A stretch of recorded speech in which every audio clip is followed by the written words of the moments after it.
We are confronted primarily with a moral issue. It is as old as the Scriptures and is as clear as the American Constitution. The heart of the question is whether all Americans are to be afforded equal rights and equal opportunities, whether we are going to treat our fellow Americans as we want to be treated.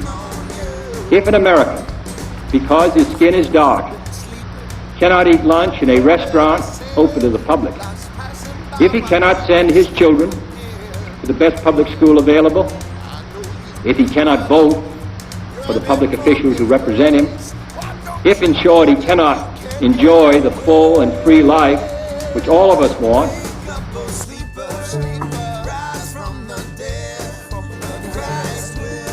can you imagine standing up when you're a president saying, it's not my responsibility?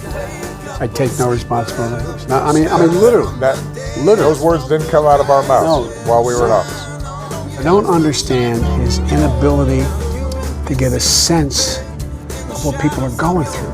He just can't relate in any way. Well, and one of the things that I have always known about you, Joe, it's the reason why I wanted you to be my vice president and the reason why you were so effective. It all starts with being able to relate.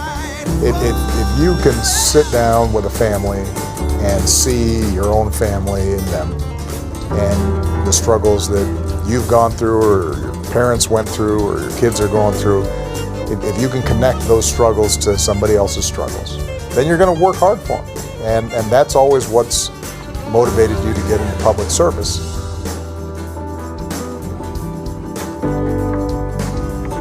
He's going to go down as being one of the worst presidents ever. Today, if you look at the time that we brought here as slave 400 years ago, we got the same results today. We look like we live in Beirut somewhere. Ambulance, fire department, police running up and down the street, all around our community. Oh my block is always dark. Dark. Even on Sunday it's day. I can't go outside and play. On my block. On my block. On my block. On my block. Do something for our children. Have the same love for these young people like you got for the ones across the border, and you want to save them. President Barack needs to pay attention to Chicago. If he cannot pay attention to Chicago and the African American community, he needs to resign. Struggles to somebody else's struggles, then you're going to work hard for them. And that's always what's motivated you to get into public service.